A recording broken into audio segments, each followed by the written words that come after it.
हाय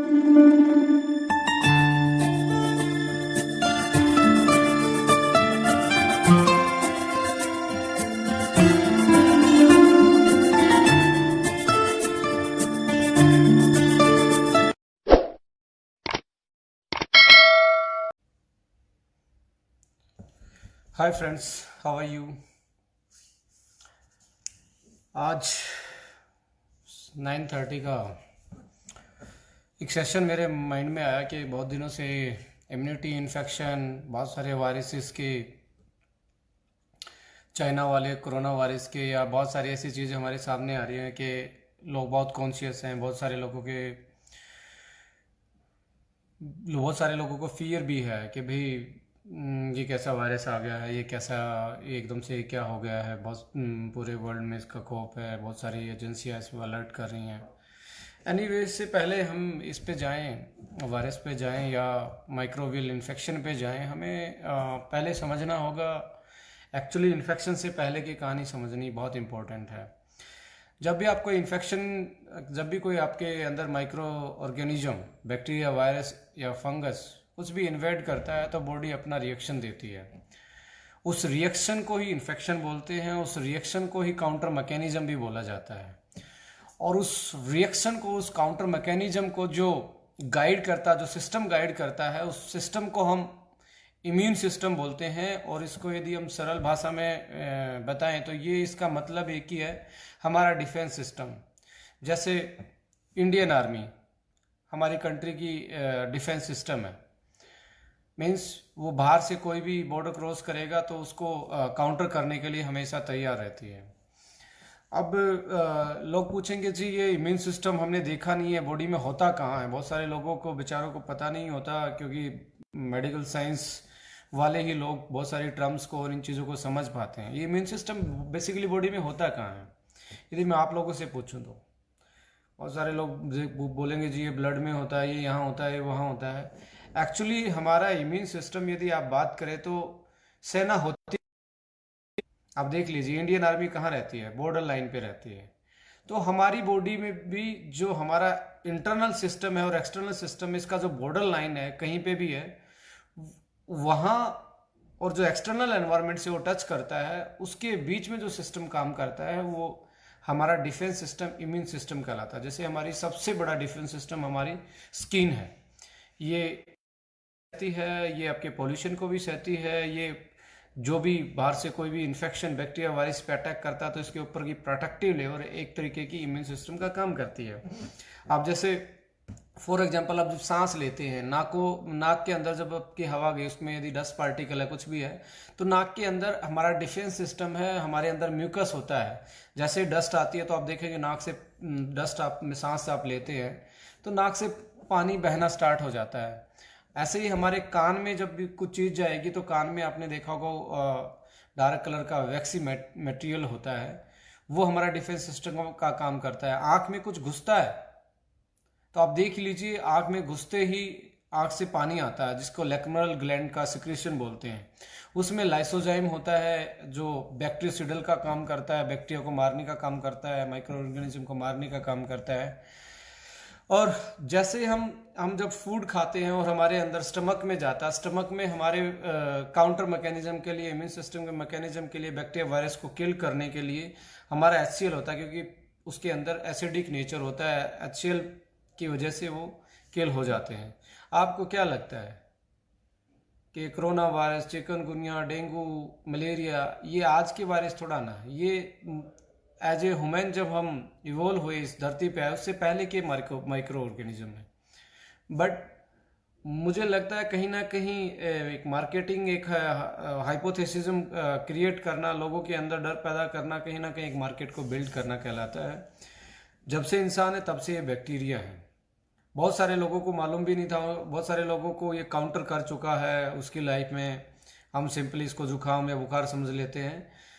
कभी ना कभी ये कोरोना, ये वाले वायरल आपको अटैक किए होंगे, मुझे जो लगता है, क्योंकि आज के तो ये बैक्टीरिया नहीं है। बट कहने का मतलब क्या है, आज ये एकदम से उभर के क्यों आ रहे हैं? ये बहुत सारे लोग कंफ्यूज हैं कि हर दूसरे साल में कभी स्वाइन फ्लू डिस्कवर हो गया, कभी डेंगू डिस्कवर हो रहा, कभी चिकनगुनिया डिस्कवर हो रहा, अभी अभी कोरोना वायरस चल रहा है। देखिए, ये वायरस पहले भी थे, पर पहले हमारी इम्यूनिटी जो थी, हमारा जो रहना सहना था, वो बहुत स्ट्रोंग था और बहुत बेसिक चीज़ों से जुड़ा हुआ था। हमारा इम्यून सिस्टम बहुत स्ट्रोंग था। तो हम इसके लिए हमारा इम्यून सिस्टम हमेशा काउंटर पे रहता था और काउंटर अटैक करके इसको न्यूट्रलाइज कर देता था, इन्फेक्शन को इतना पैथेटिक नहीं होने देता था कि उसके कारण आदमी की डेथ हो जाए। अभी भी वर्ल्ड में यदि मैं बात करूं तो more than 15 million people micro organism की चपेट में आके, इन्फेक्शन में आके डेथ होती है। ये कोई नई बात नहीं है। सबसे ज़्यादा जानलेवा यदि कोई इंसान की है तो वो माइक्रो ऑर्गेनिज्म है, वो बैक्टीरिया वायरस हैं जो दिखते नहीं है पर साइलेंट किलर हैं। इनसे बचने का एक ही उपाय है, क्योंकि वायरस के खिलाफ कोई भी दवाई नहीं बनती है, ये अपने ब्रेन से निकाल दीजिए, वायरस के खिलाफ कोई दवाई नहीं होती है। वायरस का एक लाइफ साइकिल होता है, उसके लाइफ साइकिल को कहीं ना कहीं हमारी बॉडी में उसके प्रोपेगेशन को इनिबिट करने के लिए कोई ना कोई वैक्सीन और ये हमारी दवाइयाँ आती हैं, उसको मारती नहीं है और ना वो मरता है। तो उसका एक लाइफ साइकिल है और लाइफ साइकिल वो चलता है और कंप्लीट करके ही हमारे शरीर से वो इन्फेक्शन से बाहर आता है शरीर। जैसे आपके अंदर कोई वायरस गया, बैक्टीरिया गया ब्लड में, तो एकदम से आपका क्या होता है, इन्फ्लामेशन होता है। आपका जो इनेट इम्यूनिटी है, जो आपके अंदर इम्यूनिटी है apart from the acquired immunity, वो एकदम से एक्टिव होती है और कुछ ऐसे केमिकल रिलीज करती है जिसको आप मास्ट सेल होती है हमारी, उसमें हिस्टामाइन रिलीज करती है, जिससे हमें एलर्जी महसूस होगी या कुछ ऐसी चीज़ें हमारे अंदर आएंगी, जैसे फीवर होगा। फीवर एक काउंटर मैकेनिज्म है वायरस को किल करने के लिए, बैक्टीरिया को किल करने के लिए। फीवर का बैक्टीरिया की वजह से फीवर नहीं है, हमारे इम्यून सिस्टम हमें हमारा टेम्परेचर बढ़ा देता है।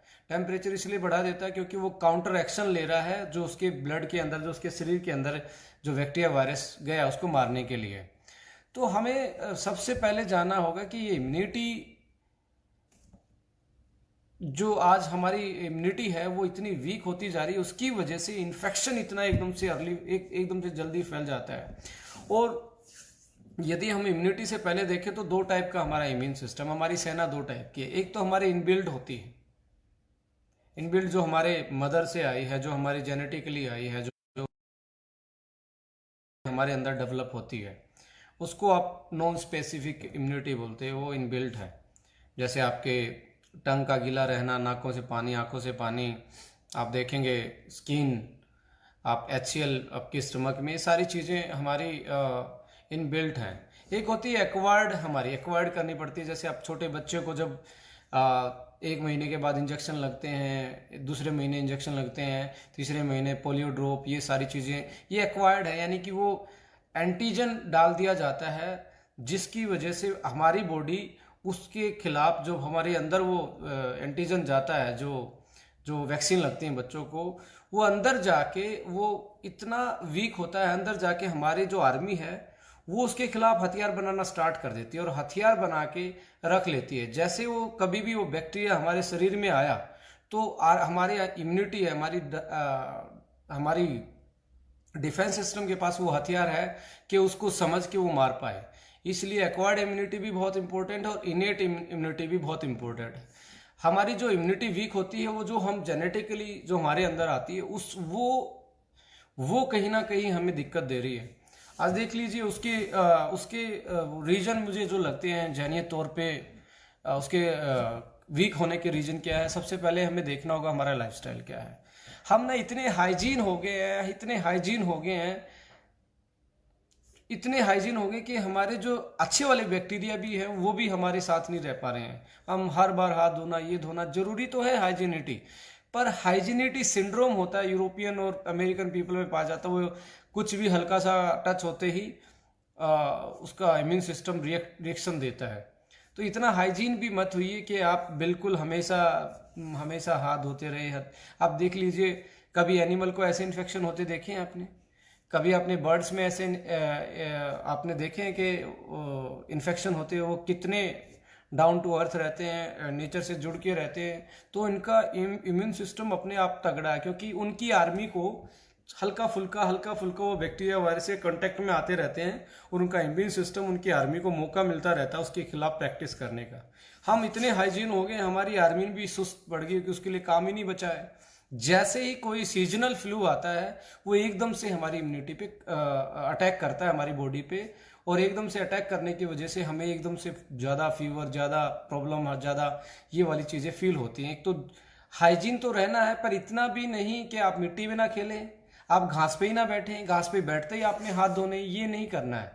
हाँ, आप पब्लिक उस पे जा रहे हो, हॉस्पिटल में जा रहे हैं, किसी काउंटर पे हाथ लगाया आपने, मेट्रो में ट्रैवल कर रहे हैं, बस में ट्रैवल कर रहे हैं, ऐसी चीज़ों पे जहाँ पे लोगों का इन्वॉल्वमेंट ज़्यादा रहता है, वहाँ आके आपको हाथ धोने की बहुत इंपॉर्टेंट है। पर ये नहीं कि घास में खेले तो आपने हाथ धो लिए। हल्का फुल्का हमें अपने आर्मी को मौका देना पड़ेगा प्रैक्टिस करने के लिए। यदि वो प्रैक्टिस नहीं करेगी, सुस्त बैठ जाएगी, तो कहीं ना कहीं बाहर से जब भी कोई आतंकवादी हमारे अंदर घुसेगा, जिसको मैं बैक्टीरिया वायरस बोल रहा हूँ, तो उसके पास इनफ प्रैक्टिस नहीं है एकदम से काउंटर करने की, इसलिए वो कई बार मात खा जाती है। दूसरा है लाइफस्टाइल में हम स्मोकिंग भी बहुत एक आजकल मतलब एक डेंजरस रोल प्ले करता है। स्मोकिंग भी आपको कहीं ना कहीं लो इम्यूनिटी का कारण बनता है।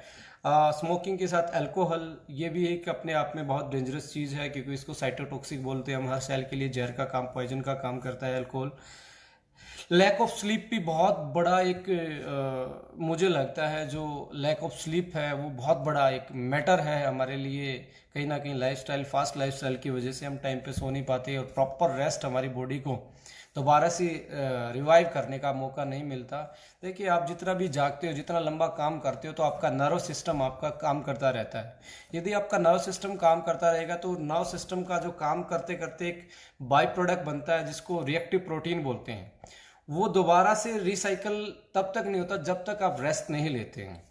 यदि आप ज़्यादा ओवरलोड काम करते हैं, नर्व सिस्टम और ज़्यादा थकेगा, और ज़्यादा रिएक्टिव प्रोटीन आप में जनरेट होंगे, वो नर्व सेल को ख़त्म करने की कोशिश करेंगे। आपको विद द एज, जैसे भूलने की बीमारी, अल्जाइमर, पार्किंसंस, सोने की प्रॉब्लम, ये सारी चीज़ें आपको फील होना स्टार्ट हो जाती हैं। तो हमें प्रॉपर स्लीप भी लेनी चाहिए, प्रॉपर टाइम पे सोना चाहिए। 7 से 8 घंटे बहुत इंपॉर्टेंट है सोना। उसके अलग है कि आपका food and nutrition, food and nutrition का भी बहुत बड़ा रोल है इम्यूनिटी को अच्छा करने के लिए। कहीं ना कहीं हमारा जो फास्ट फूड है, फ्राई फूड है और हाई प्रोसेस फूड है, आप देख लीजिए मैदा है, आप देख लीजिए हाई सैचुरेट फैट खा रहे हैं हम, जो फ्राई करके खा रहे हैं, वेजिटेबल हाइड्रोजनेटेड वनस्पति घी खाना, ये खाना, वो खाना, हाई साल्ट खाना। आप जितने भी फास्ट फूड देख रहे हैं, हाई साल्ट फूड देख रहे हैं, ये कहीं ना कहीं ऑलरेडी टॉक्सिन का हमारी बॉडी में काम करते हैं, क्योंकि बॉडी की आदत नहीं होती ना, बॉडी का इंटीग्रिटी पार्ट होते हैं, तो बॉडी इनके खिलाफ भी एक तरीके से इम्यून सिस्टम को, हमारा इम्यून सिस्टम वीक पड़ता चला जाता है। जब हम प्रॉपर डाइट नहीं लेते हैं, तो यदि उसको प्रोसेस ज़्यादा कर रहे हैं, उसको ज़्यादा फ्राइंग और ज़्यादा प्रोसेसिंग करके उसको ऐसा बना रहे हैं कि बिल्कुल चटपटा बना रहे हैं, तो कहीं ना कहीं हमारा इम्यून सिस्टम वीक होता चला जाता है। आप देख लीजिए फूड कंटामिनेंट्स भी बहुत ज़्यादा है, बहुत सारे। आप देख लीजिए फूड में अडल्ट्रेशन आ रही है, कभी मिल्क पकड़ा जाता, कभी खोआ पकड़ा जाता, कभी इसमें मिलावट, कभी इसमें मिलावट। कंटामिनेशन, एडिड कलर, स्पाइसेस में कलर मिला दिया, ये मिला दिया। कहीं ना कहीं ये जो चीज़ें हैं, जो कंटामिनेंट्स हैं, वो भी बहुत ज़्यादा दिक्कत करें हमारी इम्यूनिटी के लिए। पेस्टिसाइड्स हैं जो हमारी खाने पीने की चीज़ों पे छिड़का जाता है, क्योंकि इंडिया जैसी कंट्री में कितना कितना क्वांटिटी और कितने टाइम में डालना है, ये वाली चीज़ हमारे किसान भाइयों की एजुकेशन में नहीं है। वो बेचारा डरा हुआ बहुत ज़्यादा डाल देता है कि कभी मेरी फसल ना मर जाए उसको, बट लैक ऑफ नॉलेज की वजह से वो ज़्यादा डाल देता है। वो ज़्यादा डालने की वजह से एक मिनिमम थ्रेशोल्ड लेवल से वो ज़्यादा बढ़ जाता है, और ज़्यादा बढ़ता है तो वो कहीं ना कहीं हमारे इम्यून सिस्टम के लिए डेंजरस है। वो कहीं ना कहीं कैंसर कॉजिंग हो सकता है, कहीं ना कहीं ऑटो इम्यून डिजीज में कन्वर्ट हो सकता है। उसके बाद हमारे पास हैवी मेटल्स, आप देख लीजिए बहुत सारे, लेड, आर्सेनिक, ऐसी चीज़ें हैं जो हमारे जो केमिकल वेस्ट हैं इंडस्ट्री के, वो कहीं ना कहीं हमारे फूड चेन में आ रहे हैं, तो उससे भी हमारी सेंसिटिविटी बढ़ रही है और हमारा इम्यून सिस्टम वीक हो रहा है। पॉल्यूशन भी बहुत बड़ा एक इम्पैक्ट डालता है हमारे रेस्पिरेटरी वाले सिस्टम पे और इस इम्यून सिस्टम पे। हमें बहुत ज़्यादा एलर्जी, रेनाटाइटिस, अस्थमेटिक, COPD, ये सारे टाइप की जो एलर्जी हैं या जो इम्यून सिस्टम की वीकनेस के कारण बनते हैं। आप देख लीजिए, एक बहुत बड़ा चैलेंज इंडिया के सामने अभी है जो मुझे लगता है, वो चैलेंज है ओवर यूज ऑफ एंटीबायोटिक्स। आप सोच के देखिए कि आपके दादा परदादा को, फादर साहब को जुकाम नहीं हुआ था कभी? उनको भी जुकाम होता था, उनको भी फीवर होता था, उनको भी सीजनल ये सारे इन्फेक्शन होते थे, बट उन्होंने कभी भी एंटीबायोटिक का यूज नहीं किया। और एंटीबायोटिक का यूज नहीं किया तो उनकी इंटरनल जो सेना थी, एंटीबायोटिक का मतलब आप बाहर की सेना को बुला रहे हो और अपनी सेना को वीक बना रहे हो, डिपेंडेंट बना रहे हो। अब बैक्टीरिया वायरस क्या होते हैं, जब आपने कोई चीज एंटीबायोटिक खाई, बाहर से कुछ लिया, तो वो उसके खिलाफ अपने हथियार तैयार कर लेते हैं और अगली बार हैवी डोज लेनी पड़ती है। इसको एंटीबायोटिक रेजिस्टेंट बोला जाता है। इसको यदि मैं जनरल आपको समझाना चाहूँ, इसमें आप देख लीजिए, जैसे आप जिम में जाते हो, पहले दिन आप इतना हैवी लोड नहीं उठा पाते, रेगुलर जिम में जाते हो तो अच्छा वेट उठा पाते हो, मसल डेवलप हो जाती हैं। तो सेम लाइक दैट हमारे अंदर एंटीबायोटिक आ रहा है तो बैक्टीरिया पहले दिन तो वीक होता है, एकदम से खत्म हो गया, पर हमारी इंटरनल सेना ने कुछ काम नहीं किया, वो सुस्त पड़ गई और हमारी इंटरनल जो इम्यून सिस्टम था वो कहीं ना कहीं अपने आप को सुस्त बनाता जा रहा है और बाहर पे डिपेंडेंट होके एंटीबायोटिक रेजिस्टेंट, उस एंटीबायोटिक के खिलाफ वो बैक्टीरिया वायरस अपने आप में ऐसी चीज अपने आप को ऐसा स्ट्रॉन्ग बना लेता है कि हर बार आपको एक हैवी डोज पे जाना पड़ेगा। तो ये जो जनरल इन्फेक्शन है, इन पे एंटीबायोटिक लेने की क्या जरूरत है? आप पहले दिन एंटीबायोटिक क्यों ले रहे हैं? जुकाम जनरल चीजें, इन्फ्लुएंजा का आपका 72 घंटे का साइकिल है, 72 घंटे के आप कुछ भी खाएं, आपकी को जो सिर में दर्द है, आपका हल्का बुखार, वो काम हो जाए। पर एंटीबायोटिक से ये नहीं होगा कि उसको आपने किल कर दिया, वो उतना ही टाइम लेता है, उतना टाइम लेता है। तो आपको इन चीज़ों की जरूरत नहीं है, आप जस्ट हॉट वाटर पिए, जो हमारी नेचुरल चीज़ें थी, तुलसी थी, हमारा जिंजर था, हमारी काली मिर्च थी, हमारी हल्दी थी, ये सारी चीज़ें थी जो एंटीबायोटिक का काम करती थी। कहीं ना कहीं हमारे फूड सिस्टम में अब ये गायब हो चुकी हैं। इनको दोबारा से हमने इन्वॉल्व करना पड़ेगा, अपने फूड सिस्टम में दोबारा से लाना पड़ेगा, अपनी चाय में, अपने दूध में, वो काढ़ा वाड़ा बनाते थे, वो सारी चीज़ें करनी पड़ेंगी। एंटीबायोटिक बहुत बड़ा चैलेंज है इंडिया के सामने, और एंटीबायोटिक में 2 गलतियां हम कर रहे हैं। पहली गलती हम कर रहे हैं कि एंटीबायोटिक जब यूज कर रहे हैं उसको प्रॉपर डोज नहीं ले पा रहे। कुछ लोग अपने आप अनप्रिस्क्राइब्ड एंटीबायोटिक किसी भी फार्मा की शॉप पे जाते हैं, खरीद के ले आते हैं और खा लेते हैं। उनको मालूम नहीं है इसका विड्रॉल टाइम क्या है, इसका थ्रेशोल्ड टाइम क्या है, और इसको कितने दिन तक चलाना और कितनी कितनी डोज चलाना है। बहुत इंपॉर्टेंट है, यदि आप अपनी जिंदगी को अच्छा बनाना चाहते हो। ये सीरियस नोट पे मैं बोल रहा हूँ कि एंटीबायोटिक जब भी यूज करें, बिना प्रिस्क्राइब की हुई, बिना प्रिस्क्रिप्शन के आप यूज ना करें, उसका प्रॉपर डोज लें और प्रॉपर जितने टाइम तक डॉक्टर बोले। समटाइम क्या होता है, 3 दिन में बुखार ठीक हो गया, पर आपने क्या किया, 3 दिन में एंटीबायोटिक छोड़ दी, डॉक्टर ने बोला था कि 6 दिन 7 दिन कोर्स चलेगा। उसका मतलब क्या था, उस बैक्टीरिया वायरस को थ्रेशोल्ड लेवल से नीचे ना चला जाए, खत्म ना हो जाए, तब तक वो एंटीबायोटिक को देते थे। अब आपने बीच में छोड़ दिया उसको, उसको ना तो जिंदा छोड़ा, ना उसको बिल्कुल मारा आपने।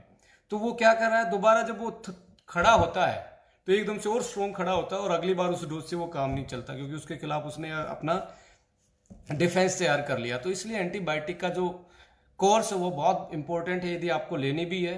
पर मेरा मानना है स्टार्टिंग के 2-3 दिन आपको वेट करना चाहिए, आपको पेशेंसली आपको रेस्ट करना चाहिए, बहुत सारा फ्लूइड लेना चाहिए। कोई भी इन्फेक्शन आता है तो जब हम क्या करते हैं, फ्लूइड लेते नहीं, अच्छी डाइट लेते नहीं, एंटीबायोटिक खिलाते जाओ, अंदर के अच्छे वाले बैक्टीरिया भी मर जाते हैं एंटीबायोटिक से। थोड़े दिन के बाद एसिडिटी बनना, अंदर से कड़वे अटकारे आना, ये सारी चीज़ें हमारे उसमें इन्वॉल्व हो जाती हैं। तो एंटीबायोटिक को भी बहुत आपने तरीके से यूज करना चाहिए। और मेरा मानना है सॉल्यूशन क्या हो सकता है, क्या सॉल्यूशन कर सकते हैं कि हमारी इम्यूनिटी अच्छी रहे। हमारे सीजनल फ्लू जो आते हैं, जिसके कारण बहुत सारे मीडिया पे बहुत सारी एजेंसी ऐसी होती हैं जो लोगों को डराने पे लग जाती हैं अपने बिजनेस को बिल्ड करने के लिए, क्योंकि बिना डर के, जब आदमी डरता है तो वो कुछ भी खरीदता है।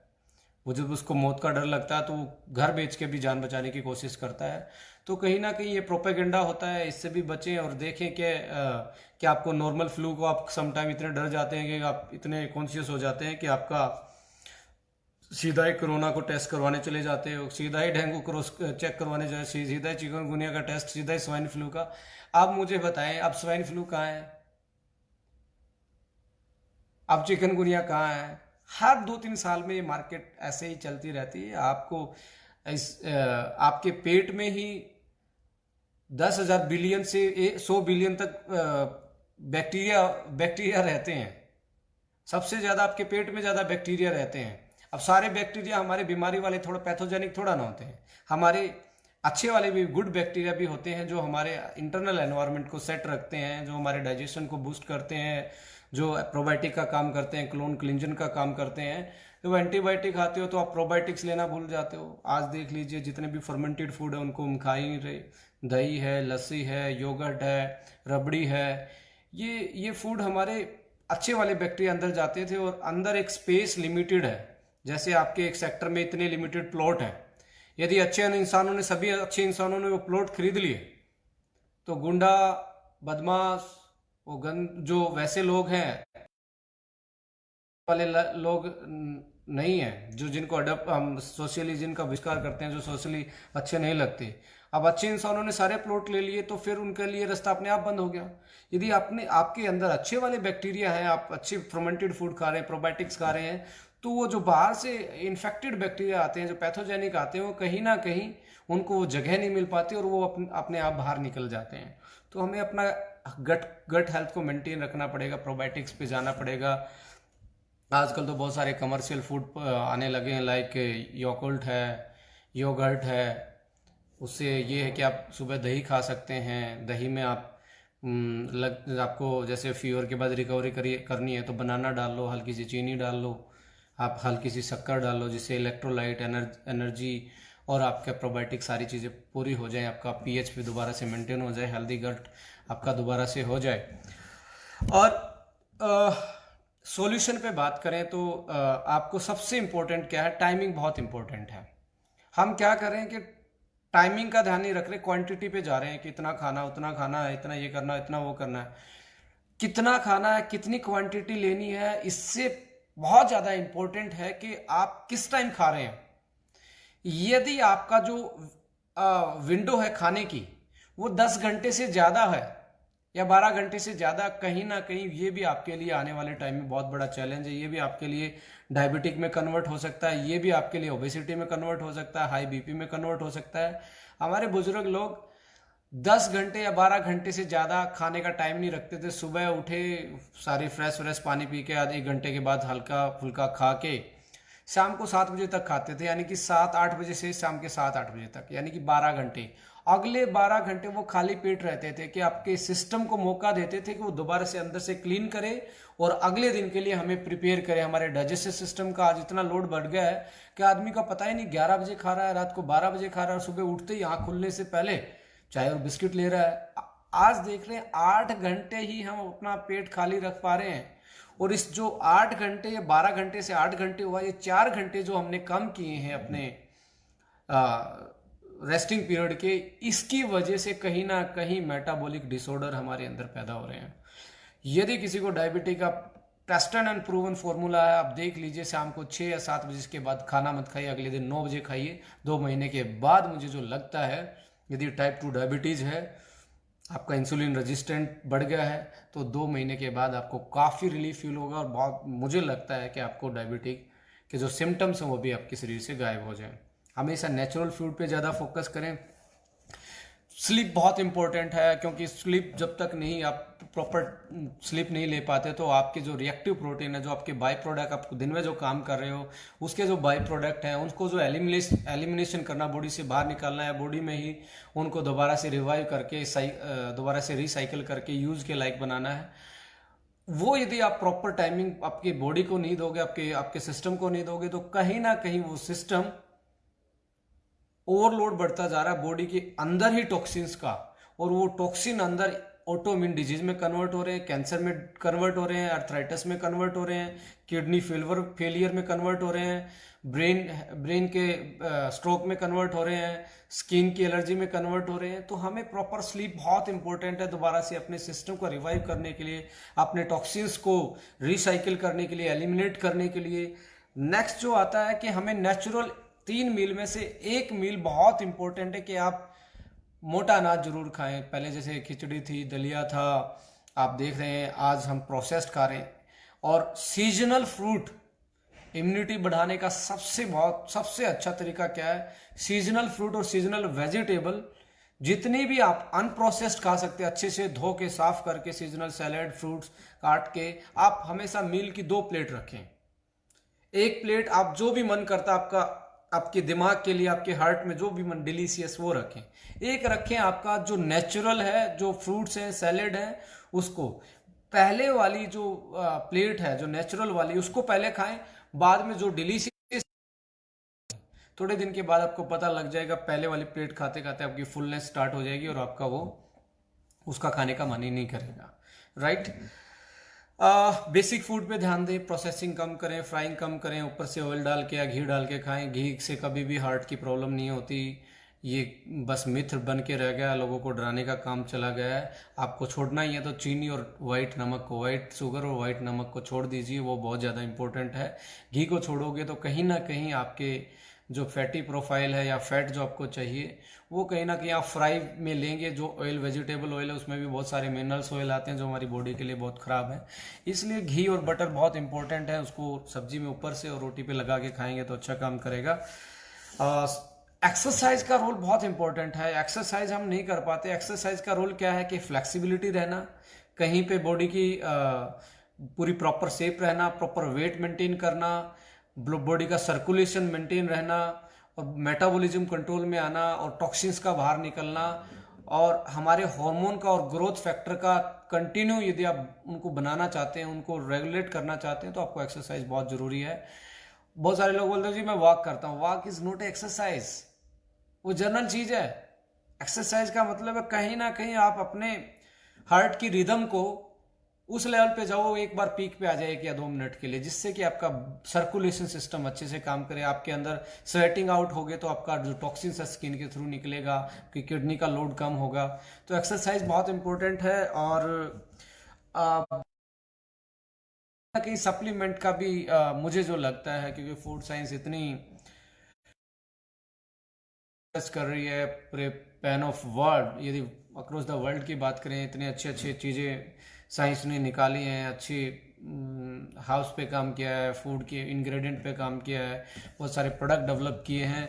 देखिए आप देखिए तुलसी, मुलैठी, जिंजर, काली मिर्च, अदरक, लहसुन, प्याज, ये हमारे फूड में पहले बहुत डेली कहीं ना कहीं हम एक फूड में इन चीज़ों को यूज करते थे। आज आप देख लीजिए इन कुछ चीज़ों को यूज नहीं कर रहे। आप यदि सप्लीमेंट की बात करें तो हमने भी एक सप्लीमेंट बनाया है और हमारी पहले से प्रिपरेशन थी, क्योंकि इंडियन में इम्यूनिटी का इशू बहुत बड़ा बढ़ता जा रहा है। आप देख लीजिए हमने एक i3 के नाम से, आपको ये तो मैं मोड़ के i3 के नाम से हमने एक प्रोडक्ट लॉन्च किया। उस प्रोडक्ट का एक ही काम था कि हर सीजनल फ्लू आना, इम्यूनिटी वीक होना, हर किसी को ये दिक्कतें आ रही हैं, सेंसिटिविटी होना, एलर्जिक फील करना, हमने इसको बेसिकली आप देखेंगे immunomodulator, fight against the infection, manage आपकी वात, पित्त और कफ, इन चीज़ों को मैनेज करने के लिए हमने ये चीज़ें हम आपकी डिजाइन की हैं। और यदि इसके इंग्रेडिएंट पे भी आप बात करेंगे, हमने इंग्रेडिएंट के तौर पे ऐसी चीज़ें इसमें डाली हैं जो हमारे कहीं ना कहीं हमारे पहले स्टेपल फूड में हुआ करती थी, और हमारे जो एंशियंट लोग थे, जो हमारी एंशियंट थेरेपी थी, जो नेचुरोथेरेपी थी, जो हमारा फूड सिस्टम था, हमारे स्पाइसेस थे, उनके जो औषधीय गुण थे, वो कहीं ना कहीं हमारी इम्यूनिटी के लिए बहुत बेहतरीन चीज़ें थी। तो हमने भी उन चीज़ों का केयर करते हुए उन्हीं चीज़ों में से ये बहुत बेहतरीन फॉर्मुलेशन तैयार किया है। इसमें हमने मैंगोस्टीन डाला, हल्दी का एक्सट्रैक्ट डाला जो क्यूरक्यूमिन है, एंटी इन्फ्लामेटरी और इन्फेक्शन के अगेंस्ट काम करता है। सीबकथोन इसमें डाला है। सीबकथोन का काम भी, आप इसको ले बेरी भी बोला जाता है, ले में बेरी पाई जाती है, -डिग्री पे भी ये वहाँ पे पनपती है। इट मीन्स जब इसके अंदर जो रिसर्च जो फाइंडिंग्स हैं कि ऐसे ओमेगा है, ऐसे इसमें एंटीऑक्सीडेंट हैं जो आप यदि इसको यूज़ करें तो आपका इम्यूनिटी मॉड्यूलेटर का काम करते हैं, इम्यूनिटी को बढ़ाने का, डिफेंस सिस्टम को, आपकी सेना को ताकतवर बनाते हैं। इसमें साथ में हमने अश्वगंधा डाला है। अश्वगंधा देखिए हर्ब्स का राजा माना जाता है, इसे king of herbs in Indian Ayurveda.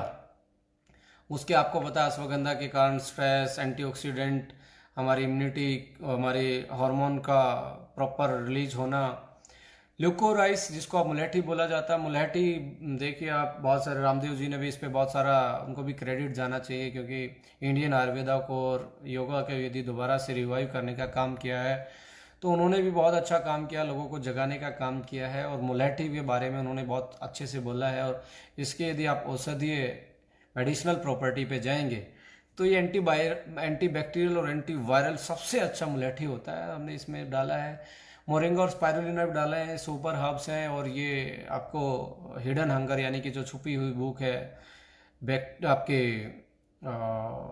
Vitamin और मिनरल्स उनको भी कंप्लीट होते हैं, और अमाइनो एसिड होते हैं जो बॉडी को कहीं ना कहीं हमारे डिफेंस सिस्टम को मजबूत करते हैं। क्रैनबेरी एक्सट्रैक्ट हमने इसमें डाला है, यूटीआई जैसी प्रॉब्लम में क्रैनबेरी एक्सट्रैक्ट बहुत अच्छे से काम करता है और इम्यूनिटी को बढ़ाने का काम करता है। मिल्क थिसले हमने इसमें डाला है जो लीवर हेल्थ के लिए बहुत अच्छा है, और बहुत सारे एंटीऑक्सीडेंट पाए जाते हैं जिसके कारण लीवर की हेल्थ अच्छी रहेगी, तो आपका मेटाबॉलिज्म अच्छा रहेगा, आपकी इम्यूनिटी अपने आप और अच्छे से काम करेगी। जिंको बिलोबा हमने इसमें डाला है कि आप जब प्रॉपर स्लीप नहीं ले पाते वर्कलोड की वजह से, तो आपका सिस्टम दोबारा से रिवाइव नहीं हो पाता, उसको दोबारा से रिवाइव करने के लिए आपको अच्छी नींद चाहिए। तो ये नेचुरली नींद को बढ़ाता है और नींद को अच्छी नींद के लिए काम करता है, आपके ब्रेन को रिलैक्स करता है। जिंको बिलोबा इसमें ऐड किया है, ग्रेप सीड एक्सट्रैक्ट और जिंक्शन, नोनी और तुलसी और पाइपरीन यानी कि काली मिर्च का एक्सट्रैक्ट। जिंक्शन आपको पता स्टेमिना के लिए, इम्यूनिटी के लिए, बहुत सारे स्पोर्ट्समैन इसको यूज करते हैं, उसके लिए डाला। Grape seed anti cancerous property होती है, फ्री रेडिकल को क्विंच करता, बहुत अच्छी, लीवर के लिए बहुत अच्छा होता है, हार्ट के लिए बहुत अच्छा होता है। नोनी आपको पता ही है, नोनी भी हमारी डायरेक्ट सेलिंग में तो बहुत ज़्यादा इसका प्रचार हुआ है। प्रचार होने का वजह ये कि क्योंकि इसमें भी बहुत सारे ऐसी ऐसी चीज़ें पाई जाती हैं जो कहीं ना कहीं फ्री रेडिकल को क्वेंच करती हैं, कैंसर से बचाती हैं, एंटी कैंसरस है प्रॉपर्टी इसमें पाई जाती है, हार्ट के लिए बहुत अच्छा है। और तुलसी इसको तो पिनक्का बोला जाता है, जैसे हर बीमारी का इलाज इसी में छुपा हो, सदियों से लोग इसको यूज़ करते आ रहे हैं। पाइपरीन हमने इसमें ऐड किया है।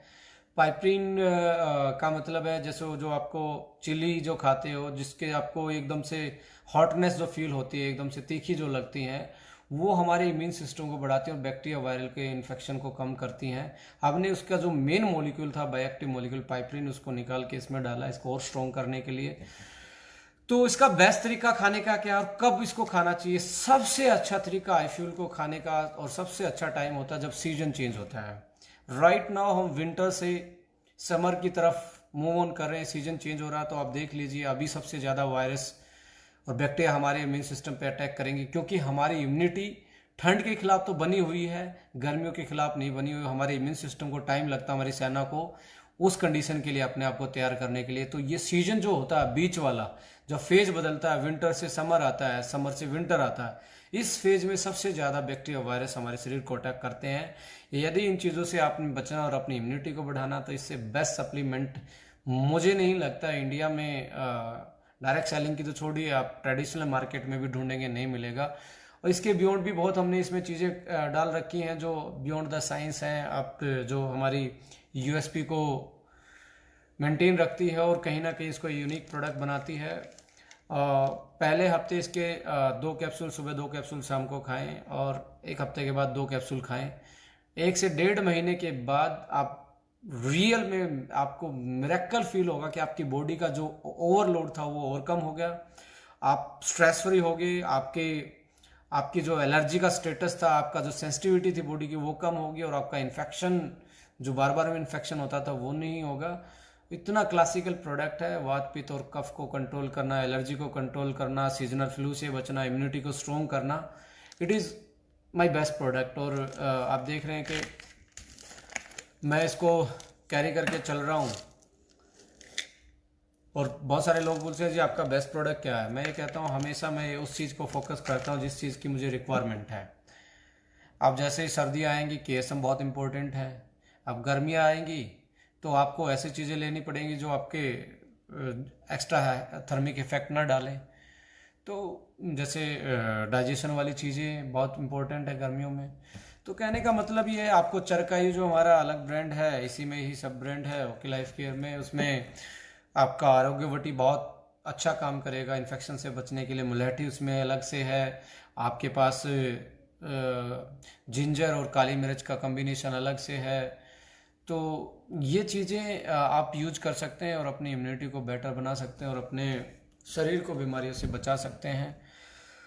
अकेला सप्लीमेंट काम नहीं करेगा, लाइफस्टाइल में चेंज लाना पड़ेगा, स्मोकिंग, अल्कोहल, इन चीज़ों से दूर रहना पड़ेगा, अच्छा आपको फूड खाना पड़ेगा, टाइम पे सोना पड़ेगा, टाइम पे खाना पड़ेगा। ये सारी चीज़ें हैं जो आप लोगों को वो अपनी ठीक करनी पड़ेंगी, सुधार करना पड़ेगा। और ज़िंदगी आपकी है, मेरा काम है आप लोगों को अलर्ट करना। ज़रूरी नहीं है कि आप i3 खाएं, बहुत सारी चीज़ें वैसी भी हैं कि आप यूज कर सकते हैं। अपने अपने ब्रेन को यूज़ कीजिए, अपने याद कीजिए कि आपके नाना दादा दादी क्या चीज़ यूज करते थे, कैसे रहते थे। यदि वैसा हमारी इंडस्ट्री भी कॉपी पेस्ट की है कि हम अपनी डुप्लीकेसी की बिजनेस मानते हैं, प्लान डुप्लीकेट करवाना, प्रोडक्ट की नॉलेज डुप्लीकेट करवाना, तभी हमारी पे आउट बढ़ता है।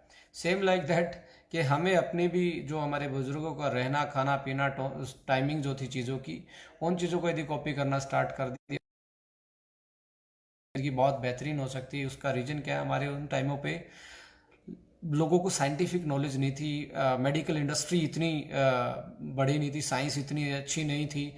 अब तो हमारे पास साइंस भी अच्छी है, सप्लीमेंट भी है, मेडिकल फैसिलिटी भी अच्छी है। तो आज यदि हम अपने बुजुर्गों की तरह रहें तो आज 100 साल से भी ज़्यादा जिया जा सकता है।